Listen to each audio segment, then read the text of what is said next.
The Denver Broncos secondary took a big step forward in 2024. We'll highlight the cornerback and the safety position and look at where they can get better in 2025 here on today's episode, Locked On Broncos.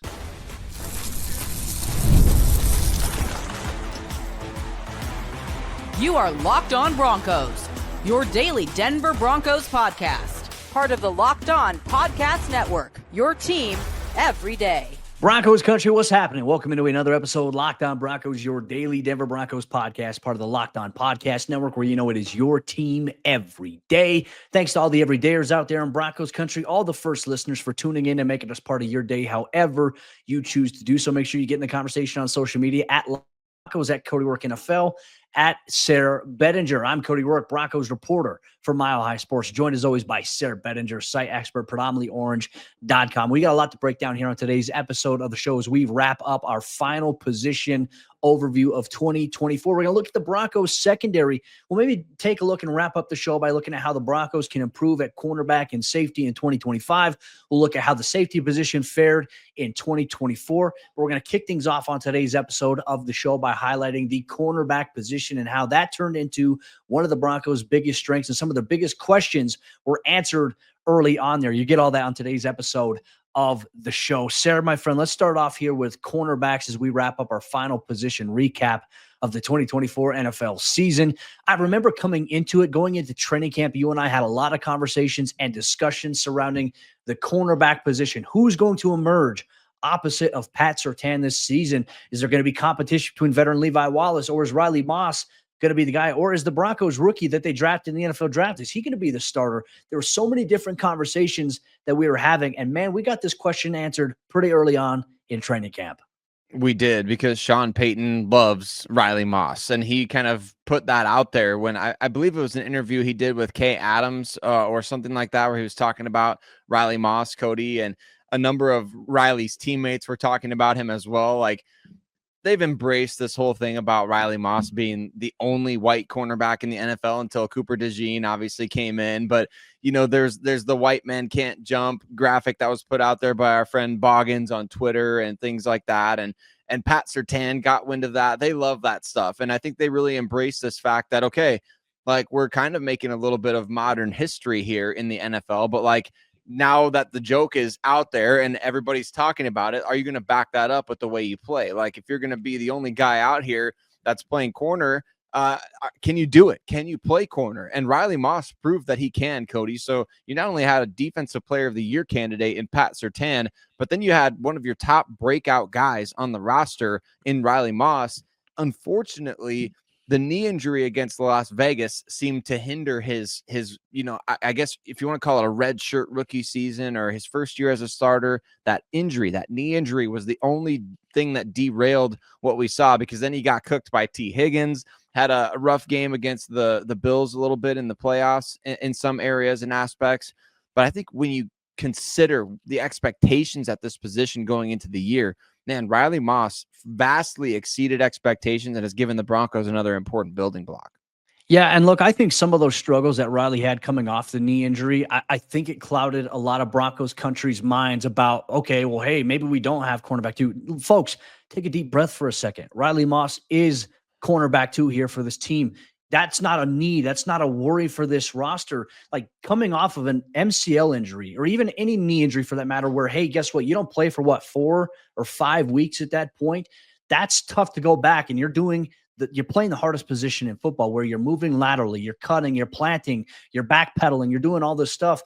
Riley had an adjustment period, and he even said himself that, you know, hey, like, sometimes you get a crap sandwich and you have to eat it. Like he said, like, Riley took full on accountability for how things had gone for him in those final few games there, especially coming off the injury. But do we forget how he played before the injury, where, look, you know, of course he's going to give up some catches here and there, but it's like his coverage all year long, and I'm going to do a film review on it over at Mile High Sports here in the offseason, he was sticky. There wasn't like guys were getting massive separation against him. Guys were making tightly contested catches if they were making any, but he was driving on the football. And look, man, he was having a great game against the Raiders too before the injury. I remember it was right before half. He did a great job planting and breaking up. I think it was a pass to Trey Tucker, who was one of the fastest dudes in the NFL. And then he had the friendly fire incident where he gets hit in the knee, and that kind of summarized a lot of different things there. So I'm not worried about Riley Moss here. And obviously we'll dive deeper into that here, going into later on in the show. But man, I was impressed with the cornerback position. Obviously, in that stretch where Riley was gone, Levi Wallace, veteran, who was on the training camp roster as well. He got cooked to the point where the Broncos ended up releasing him.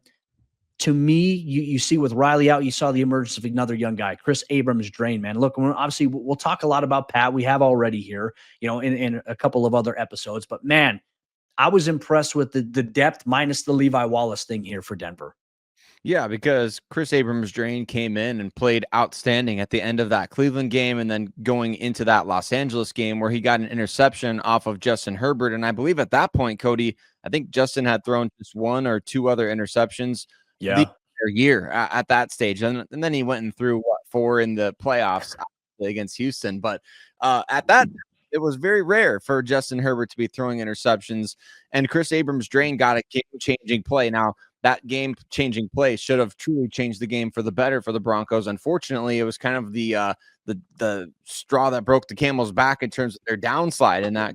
But that doesn't take away from what we saw from Abrams-Drain in coverage. Played really well. I thought Damari Mathis, Cody, even came in and played some solid reps for the Broncos as a dime player this past season.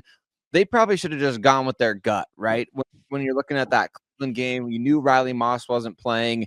Like Levi Wallace being out there as long as he was, it took them too long to pull the plug there on that decision to have him in the game instead of Chris Abrams-Drain, because the whole situation for the Broncos last year was, hey, we're young and hungry. We're this young and hungry team. Why not throw the young guy out there a little bit earlier? I guess it's no use crying over spilled milk at this point, but that's kind of my thought, is that they have such a talented young core. Jaquan McMillian slot, a few too many penalties from him this past year. Some of them not necessarily great calls, but at the same time, you feel like he's one of the top slot corners in the NFL. So this position group, I mean, they are set. Like, you want to talk about being able to sleep at night. When we evaluate the roster, the edge position, that'll help you sleep at night. The starting tackles, that helps you sleep at night. The quarterback position being solved helps you sleep at night. I think cornerback is in that mix as well.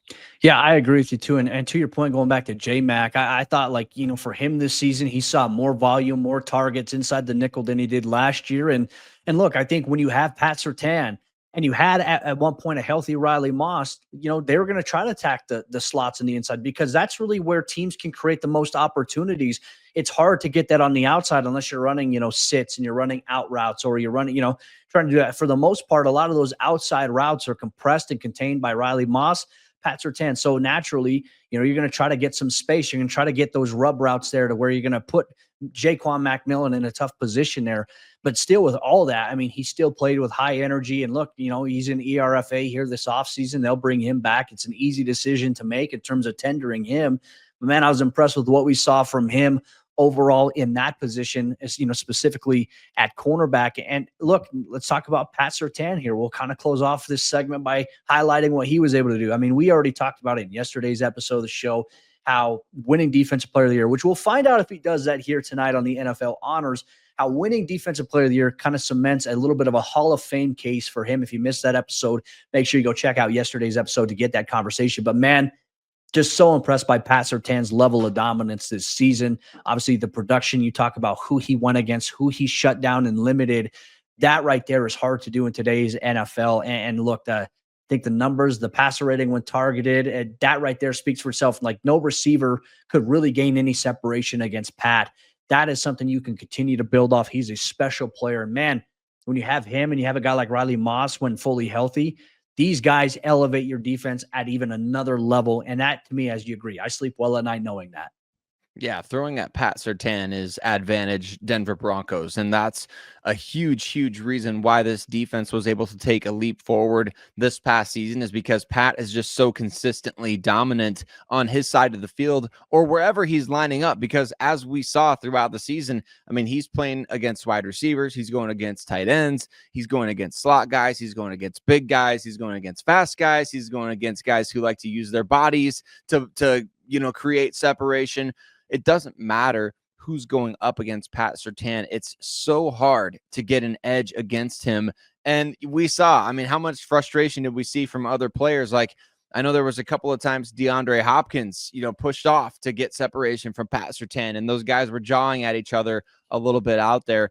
It's just frustrating for receivers because he's so technically sound. He doesn't get fooled very often, and he doesn't make mistakes. And that's what's so great about him. And having a pass rush that led the NFL in sacks, that's partly due to Pat Surtain shutting down his side of the field, because quarterbacks, they only have so much time to make a decision. If you're looking Pat Surtain's direction, that's a split second that a defensive lineman or an edge guy is going to be able to get to the quarterback. And so, man, he's such an impactful player, and he makes a difference for everybody on this team. He was a big difference maker for the Broncos, and the cornerback position is one that Denver's in a really good spot here going forward. But how did the Broncos safety position fare in 2024 following the offseason departure of Justin Simmons? We'll tell you why the position group surprised us here on today's episode, Locked On Broncos.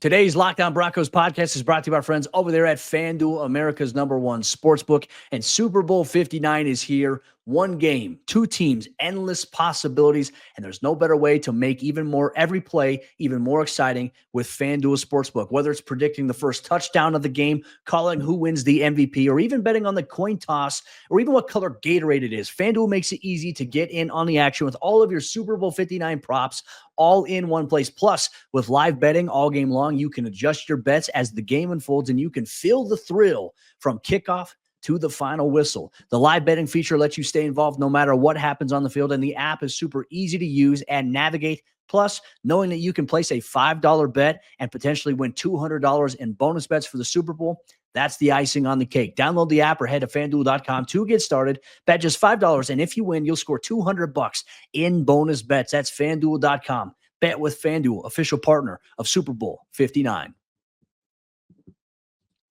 For the first time since 2016, there was no Justin Simmons on the back end of the Denver Broncos defense, but Brandon Jones did him proud back there, picking off a bunch of passes and creating some game-changing plays. Did the safety position do enough in 2024 to warrant maybe not being addressed in 2025? We're going to break that down on today's episode, Locked On Broncos and Broncos Country. Hey, thanks so much. Mile high salute to every single one of you that makes Locked On Broncos your first listen of the day every single day. You everydayers already know Cody and I, we got you every single day this offseason. Broncos news, content, coverage, everything you want, every angle of this team. If you're not an everydayer already, hit subscribe wherever you listen to podcasts, as well as on YouTube, so you don't miss a single ounce of Denver Broncos this offseason, which, Cody, there's going to be plenty to talk about. We haven't heard anything about the coaching staff. We haven't heard anything about any outside additions for reserve future contract guys. I mean, there's lots of exciting stuff to be coming up with free agency barely over a month away at this point.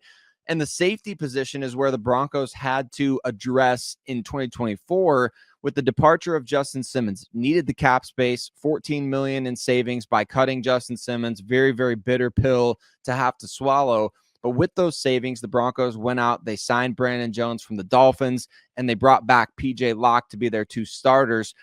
How did you feel, Cody, watching these two guys play this past year? How did you feel they paired together? Do you feel like this was a strength of the team? I know we talked about some communication errors late in the season. What was your take on the starting safeties this past year? I mean, I came away surprised with it. As you mentioned, what we asked all the questions last offseason. What is this defense going to look like without Justin Simmons? Oh, they released Justin Simmons. That means that they're really going to be rebuilding. This may just be like a 1 or 2 or 3 year thing before the Broncos get competitive again. Like, those were our immediate thoughts when that had happened. And Denver goes out and they sign Brandon Jones. And, I think going into it, you and I, when we did the breaking news episode on that, we were like, okay, what does this mean? Like, we looked at a little bit how Brian Flores deployed him a little bit. Obviously, he played in a Fangio style defense prior to that. And we're thinking, okay, is he more of a box guy against the run? Well, Brandon Jones, we didn't get to see a lot of him in training camp. We didn't even see him in the preseason because he was dealing with an injury. And we were sitting here like, oh no, like, what is happening here with this Broncos safety position right before the regular season? Well, come to find out, Brandon Jones comes in week 1 against the Seahawks and it's like, all right, wow, this guy's making plays. He's coming up against the run. Oh, he can play zone coverage. Oh, he can play man coverage. And that was something that Jones really came into when I talked to him in training camp and he met with us. He said he really wanted to showcase that he's more than just, what defined him in Miami. A lot of people said, well, he's just the box safety. He can't play the middle of the field. He can't cover. He's more of a zone guy than a man guy. I think he proved to be a little bit of everything here for the Broncos. And as a matter of fact, he led the team in tackles, Sayre, which, when your safety's leading the team in tackles, it might not always be a good indicator. There might be some issues there. It's like, all right, hey, things are getting up to the second or third level. To be honest with you, he did a really good job of coming up, taking good angles, and even coming up in the box and helping out in the run before it got to the second or the third level. So I'd say that the context of that is very important. He was probably the biggest surprise. Obviously, you mentioned PJ Locke. They brought him back here. And I think a lot of it was, okay, this is going to be PJ's true opportunity and test to play the safety position and to start it for a full-time year. And there were some ups and downs, I think, there with PJ. But as you mentioned, Sayre, I go back and part of me really feels, and a couple of people I've also talked to, down the stretch where there were some big plays, it seemed like there were some miscommunication issues between the safeties and the linebackers. And a lot of times I think it was on the linebackers that ended up putting the safeties in a tough position because, hey, you're going to have to climb, to the hash. You're going to have to climb and cover all the sideline. With the Broncos scheme and how they do it, there's times where, the safety's going to have to rotate and play that deep third, essentially, while you play cloud coverage with the corner playing in the flats to that side. There were a lot of different moving pieces there, and certainly there were some more plays. Even PJ himself will tell you, I was out of position. I could have made a better play on that. I felt like PJ was solid. And look, I think the Denver's going to run it back here with PJ this year. It's interesting because after 2025, he will be a free agent. I felt like Denver's safety duo, I thought they were fine in comparison to a lot of teams around the NFL. I still think there's plenty of room to grow for them, though. But then you got two guys right behind those guys that I also felt like had some moments this season. Yeah, Devin Key seemed to play quite a bit for the Denver Broncos this past year, and not just on special teams. We saw him defensively out there, especially against like Cleveland and later in the year. JL Skinner, we saw finally get some action on special teams and a little bit on defense as well. But I think Broncos Country felt 2 years into his career, like based on what people were saying about JL Skinner coming out of the 2023 NFL draft, that, boy, he'd be playing a much bigger role at this stage of his career. So could his development be a factor this year? I mean, that'll be interesting to monitor. I found it really interesting, Cody, the strategy the Broncos took. I mean, PJ Locke deserved an audition in 2024 to really be that full-time starter out there. I think as we talk about what do they do going forward, we'll have an interesting discussion about that. I found it fascinating that Sua Cravens, the former Broncos safety, floated it out there that, a certain Justin Simmons might be interested in a reunion with Denver in the 2025 offseason. And that's interesting because I believe Sua was the one who broke the news that Justin was going to be signing with the Atlanta Falcons. We know those two guys are close and have been close. So, I mean, that's an interesting storyline to kind of monitor there as we get into the offseason. But felt like this year was a true audition to be a full-time starter for PJ Locke. And again, the strategy the team takes going forward, it's tough to know at this point, but man, he made plays. I mean, everybody in the defense made plays. To rank in the top 10 defensively, you've got to be pretty consistently good at all three levels. So these guys did make plays. Now we've got to get hypercritical and say, okay, where can we gain an edge? Where can we make those minor improvements, or those, maybe it's a major improvement going forward to be even better in 2025? Yeah, 100%. Look, the New York Jets game was an exception, but I didn't feel like we saw PJ blitz much, like from Vance Joseph. Remember how they just put him in? I think it was, at times in the dime or the nickel, they'd switch some guys around. But I think particularly in the dime, they'd bring PJ down to blitz. And I think a lot of it was PJ was back a lot out of that too high shell or playing in the middle of the field quite a bit. And to your point as well, I know we'll talk about maybe how Denver can address this as well. I think we should revisit the Justin Simmons thing here coming up in our next segment on today's episode of the show, because I got some information on that I found to be a little interesting that I think is a little bit worthy of discussion. But, Devin Key, I was impressed with him. JL Skinner, arguably outside of Tremont Smith, the best special teams player the Broncos had this year. But with Devin Key, I thought Devin Key played very under the radar, very well for the Broncos, minus the Baltimore Ravens game. The Baltimore Ravens game was a rough one, but it's like fans see that one rough game and they're like, oh, he was terrible. They never want to see him on the field again. I thought Devin Key actually played pretty dang good for a large portion of the times he was on the field defensively this season, minus that Baltimore game. But he's a young player. He's a developmental guy. Like, you need that type of experience. And not to mention Devin Key special teams guy, pun intended there, for Denver as well. So I think that those guys, their ability to play special teams certainly brings a lot of value there. We'll maybe look at what Denver can do at this position going forward. Does Denver need to add anybody in the offseason at corner or at safety? We'll share our thoughts here on today's episode of Locked On Broncos. This show is sponsored by BetterHelp. What do you want your 2025 story to be? Every January brings a new chapter, 365 blank pages waiting for you to fill. If there's a part of your life that you want to rewrite or a plot twist that you've been craving, why wait? Life isn't about fleeting resolutions. It's about taking control and becoming the author of your own story.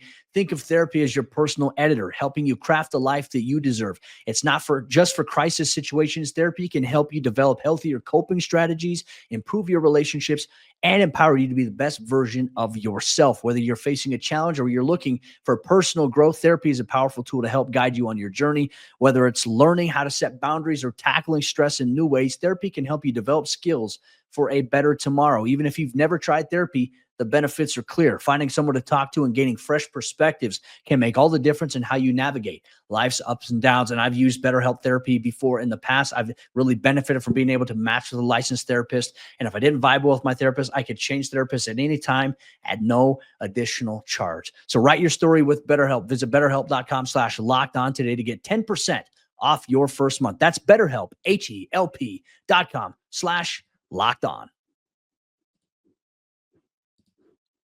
The fourth quarter action of today's episode, Locked On Broncos, is here in Broncos Country. We're going to talk about maybe some offseason moves that Denver needs to make at corner or safety, or if they should make any at all. Real quick, I want to say thanks once again to all the everydayers out there in Broncos Country. Thanks for tuning in, making us part of your day, however you choose to do so. We're very appreciative of you. Make sure you follow us on social media at Cody Roark NFL, at Sayre Bedinger, at Locked On Broncos to keep you up to date with everything that's going on throughout the entire offseason. Also, milehighsports.com for my written work, predominantlyorange.com for Sayre's. You can check it out there every single day. Broncos Country, let's take a look here at the secondary. I mean, Sayre, let's ask the question here. Does Denver need to make any moves here in the secondary, in your opinion? I'd be a little surprised if they didn't. And that's just my thoughts, Cody. And I go back to the discussion on PJ Locke and the way that he played this past year. And over the last couple of years, he's gotten a lot of reps over the last 2 seasons. 7 passes defended, obviously 3 forced fumbles. Very, very good over the last 2 years. But 1 interception, I believe that was a tipped ball from Jonas Griffith potentially and against the San Francisco 49ers in 2023. I can't rember 100%. I think that was the former. He had the interception against Green Bay. Green Bay, that's right. Yeah, the interception against Green Bay, absolutely. Yeah, I was mixing those two things up. I think he tipped a ball that Jonas Griffith picked off way back when. But his quarterback rating when targeted this past year, Cody, 125.8, 4 touchdowns allowed according to Pro Football Reference, 484 yards in coverage allowed. And like I said, this past year was an audition, I think, for him in terms of, can you be effective every down? I think PJ Locke is effective. I think he's a starting safety in the NFL, or at least a full-time player when it comes to like 60% of the snaps or more on the defensive side of the ball. But when you look at the free agent safeties that are available, I mean, you can go up and down this list, say whoever's realistic and whoever's not. I mean, there's guys like Javon Holland, Marcus Williams, Justin Reed, obviously Justin Simmons, who we'll talk about, Julian Blackmon, and plenty more players on a loaded list of unrestricted free agents. I just don't know, if you're the Denver Broncos, do you pass on the chance there to potentially upgrade this position next to Brandon Jones? Do you bank on PJ Locke being, taking that next step, right? And so that's kind of where I'm at with it, is I feel like the Broncos could improve at starting safety next to Brandon Jones. Yeah, look, I think you look at the options, right? Or you bring in competition. It doesn't hurt to elevate those positions or those rooms specifically, as we've also seen the safety market, the financials for it kind of take a little bit of a hit, which is a big reason why the Broncos moved on from Justin Simmons, and he didn't get a big deal in free agency here because of the safety position and the valuation that we're currently seeing at that position. To kind of go back to the point I mentioned earlier, I was teasing in the last segment about maybe some things that I heard as to whether or not, hey, like Justin would be open to coming back. I know Justin is well loved in that locker room by players there. I don't know if Sean Payton wants Justin back. Like, that's something that I've heard from a couple of people that I've talked to saying it's just like how Sean was versus how Justin, like leadership style is. Like Justin's established. And of course, Sean is established as a coach, but somebody had told me that those two didn't mesh well together. And I don't know whether or not it's true, but that's something I think definitely to monitor in terms of that, because I brought up like, hey, could the Broncos bring Justin Simmons back? And people laughed. They're like, no, like absolutely not. That's not going to happen because of that. So is there validity to it? I don't know. I'm not sure. Like I know Justin pretty well. I'm not going to go out there and I'm not going to ask Justin that. That's not my place. Like, I think we got a pretty cordial relationship on a lot of those fronts. And, I think if that ever wants to get out, like maybe after Justin's playing career, certainly, I think that'll probably be asked as to how certain things went with Vic Fangio, how things went here in Denver with Hackett, and obviously with Sean Payton. But I know players in that locker room would love Justin back. I know Justin would love to be back with those guys, especially with Pat. There's just a legacy factor here. I think that when you look at Justin, I feel like he's a future Ring of Famer here for this franchise. And he did so much. He meant so much to the city of Denver. He still lives here and is part of the Denver community. So my thoughts on that. You mentioned a couple of other names out there. Javon Holland's probably been the one that a lot of people have talked about. And I think everyone's immediate connection is, okay, hey, he played in Miami. Brandon Jones knows a lot about Javon Holland. That could be something that Denver looks at. I know there's been some outlets that have put it out there. Is that something that Denver needs to do right now? Like if you had to prioritize maybe upgrading safety in terms of before running back, before tight end, like where do you land on this one? Yeah, I feel like that's an area where you would say, like, we're going to let the market play out. Like, we don't need to be in the mix on the best. And maybe you feel like you do. Maybe you feel like that best safety on the market is somebody like Justin Reed. And you're like, hey, if we can steal him from the Chiefs, it's worth whatever it costs to do that. At the same time, do I think you need to go get the biggest money safety that's out there and sacrifice at other positions if that's what that means? Like, no, I don't think you need to do that. I think, like you said, bringing in viable competition, if not a guy that's started and could legitimately take the starting job from PJ Locke, I do think that's a possibility. But the safety market looks so flooded right now that I think it's going to be a team-friendly market. And if that's the case, man, I think you could really find somebody that could be an asset to your team at a reasonable price. Like Trevon Merrick from the Las Vegas Raiders is a free agent. He's a young guy. He's a box guy too, man. Sean Payton called him an alley player. So he's a guy that you want to prevent an outside run, he's going to come up in the box and play. And I thought he did well against Denver this year. He did. So there's names like that that's out there, right? Like, and you just kind of got to wait and see what happens when it comes to free agency. But I don't think these guys, we saw the deal that Brandon Jones signed last year, and he's a very, very good player, earned all pro votes and Pro Bowl votes and things like that. So maybe the market falls the Broncos' way at safety again in 2025. We'll have to see how that goes. So let's look in-house here in terms of that. I think when you look at corner, I think that Denver's going to tender Jaquan McMillian.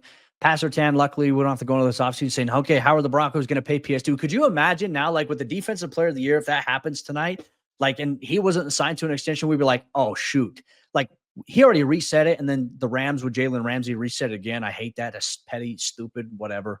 Thanks a lot, LA, for that. Patrick Surtain clears by a mile. But for me, I was like, man, that contract, if that didn't happen in season, would be monumental. It would be mega for Patrick Surtain II if he wins Defensive Player of the Year tonight. In terms of that, like even looking at developmental guys, like could we see J.L. Skinner? I know we're talking about safeties here, but could we see J.L. Skinner potentially play some inside backer for the Broncos this season? Maybe. Like why not with his height, with his ability to move? Do you need him to put on some, like he's a big guy and he's strong, but how would that translate? I mean, we've seen guys like Zach Bond translate from edge rusher to inside linebacker. You look at J.L. Skinner. Could he go from safety to playing inside?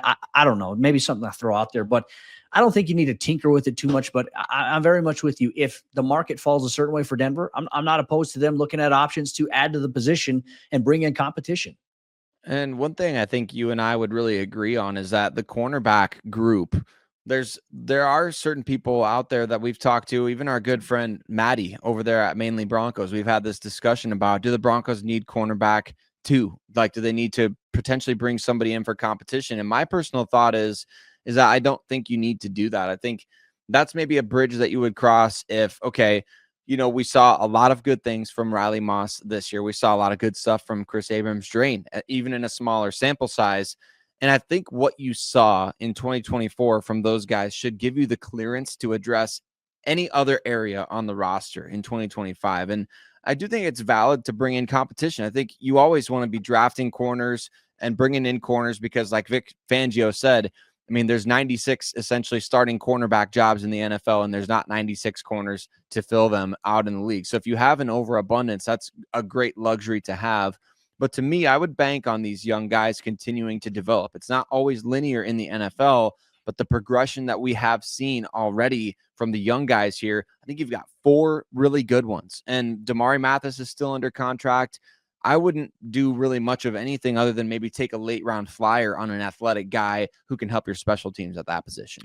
Yeah, why not? I mean, you look at every option, and I know the mindset of Sean Payton, George Payton is to, does this guy make us better? Like, if not right now, maybe 2 or 3 years from now, does this guy address a future need for us in some way, shape, or form, or can they?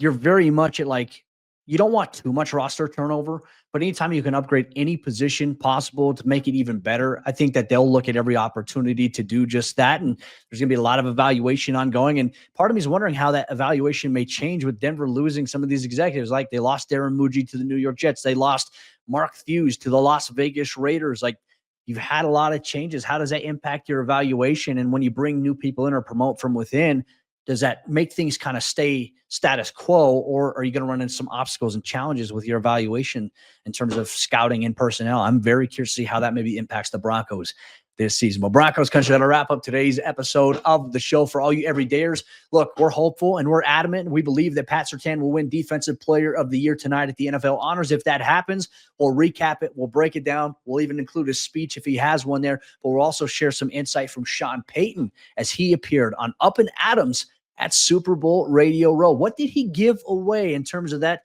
NFL train that everyone seems to be on? We'll see if he gave some insight on that. You'll get that on tomorrow's episode, Locked On Broncos.